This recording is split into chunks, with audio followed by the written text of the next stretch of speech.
marijuana has great deal of potential to treat opioid use disorder. A study finds predicting it'll become more common in treatment. Now, what this did was review the literature, and it did a survey of some people at USC and also some students. And what they came up with was something that, in 1999, Molly and I started doing recommendations, and we found out right away, people telling us, if I have access to weed, I use far less pain medication. And that was a simple one. I use far less sleep medication. But what this study now is finding is that for people with an opioid use disorder, we used to call them addicts, heroin addicts, fentanyl addicts, morphine addicts, what they're finding is that cannabis reduces the cravings if you're trying to get off of it. It helps you reduce the amount you use. And we call it California sober out here, where you're staying off of drugs and alcohol by smoking a lot of weed.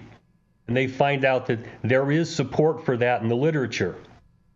Another thing that this study points out is that for pain, cannabis is about as effective for some levels of pain as opioids.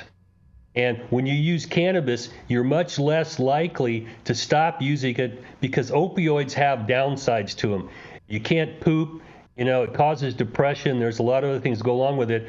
And if you can get equal pain relief from cannabis that you do from some of the lower level opioids for chronic pain, people stay on the pain medication. They get better pain relief. They get better sleep, less depression. Now, what's kind of confusing in here is that people, when they were surveyed, 85% thought that cannabis was great for mental health, but then 85% said, no, it causes mental health problems. This is one of the problems with doing these kinds of studies, is because you cannot rely on what people believe.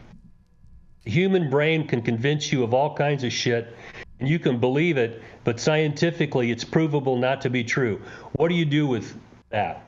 That's why they need to design studies here where they target people with these conditions and they do blinded studies. Double blind is the best, but if you can't do double blinded, at least do single blinded studies where people don't know what they're getting. They don't have the potential to have a placebo effect. Human mind is difficult to predict, and if people believe they're going to get better with something, they tend to. If they believe it's going to make them worse, that's the nocebo effect. They don't get better. But we need to cut through a lot of this. And one of the things pointed out is that if we can get this out of the Controlled Substances Act, Schedule 1, where it's easier to study, you don't have to go out of your way to build Fort Knox, hold a pound of weed you can use for your surveys. You can get your hands on it quicker. You don't have to go through all the hoops.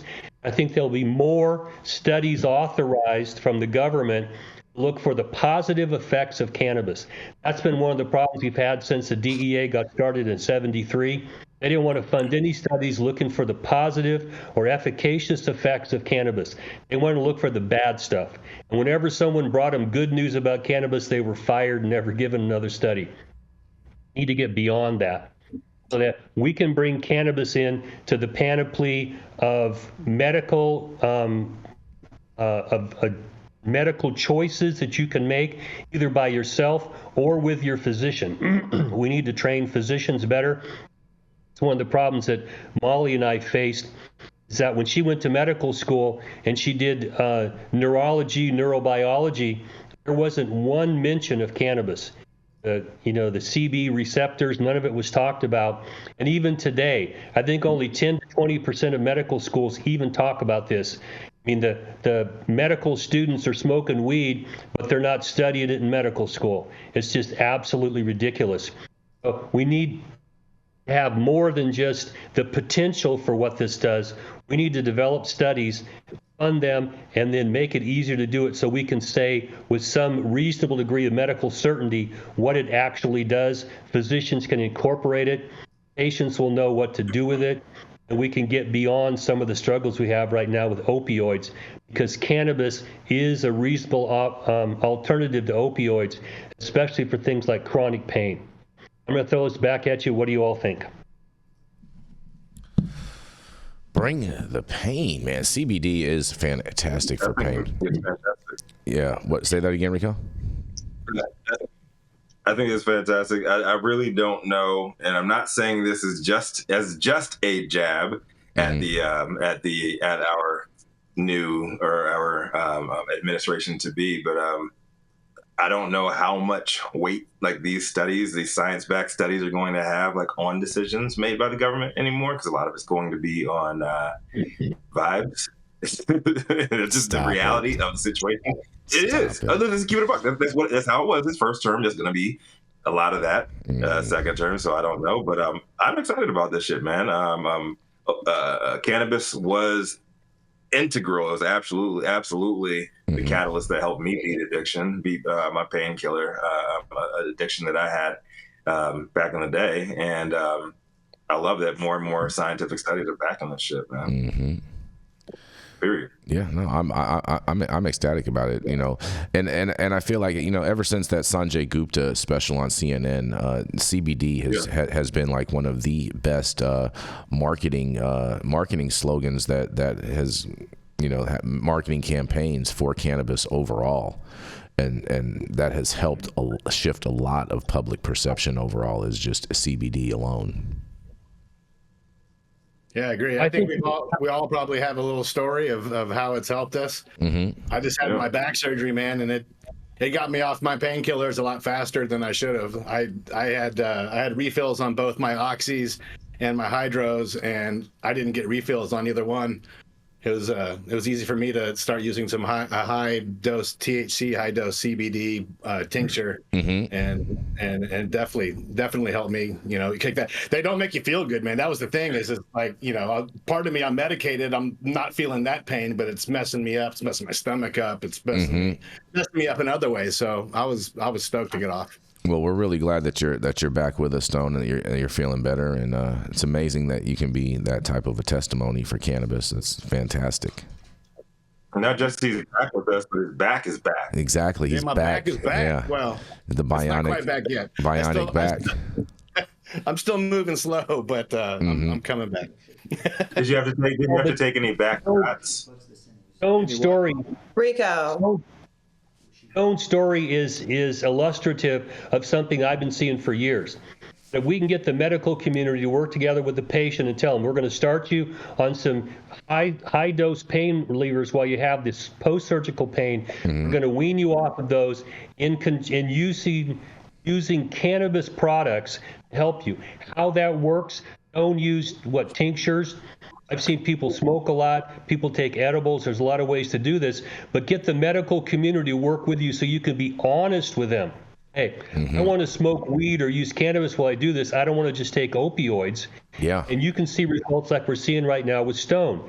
And I used to work in orthopedics, and we had a lot of people going for elective surgery, and their choice was you take opioid pain medications until we decide you're done, and then you're done. We don't give you anything else. There's a lot of other things that cannabis can be used for. I think this is the way to move legalization forward, is that you bring in stories like this.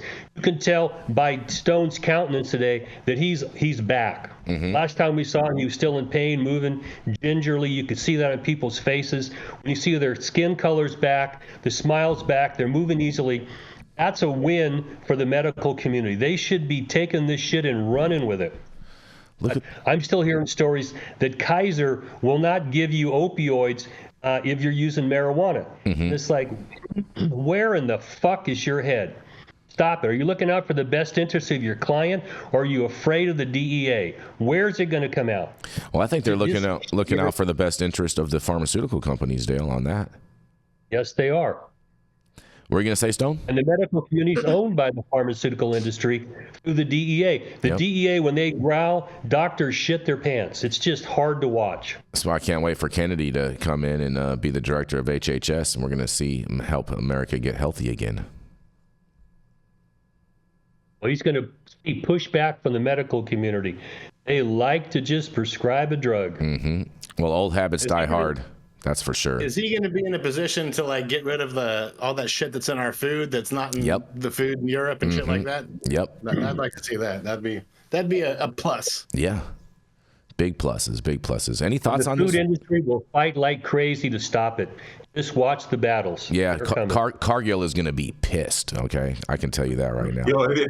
If he moves forward with just like wrecking shop over the FDA and everything, like maybe we'll get cannabis and hemp movement going a lot quicker than we thought. I think it's a big win for psychedelics. It definitely could be. That is for sure. You have any thoughts on all of this, Rochelle? Plants over pills, always. Plants over pills. That's a great one. I love that. Love that. Jenny, welcome, Jenny. How are you feeling? You okay? I'm all right. I'm feeling better. Okay, all right. You have any thoughts on all this? On Make America Healthy Again?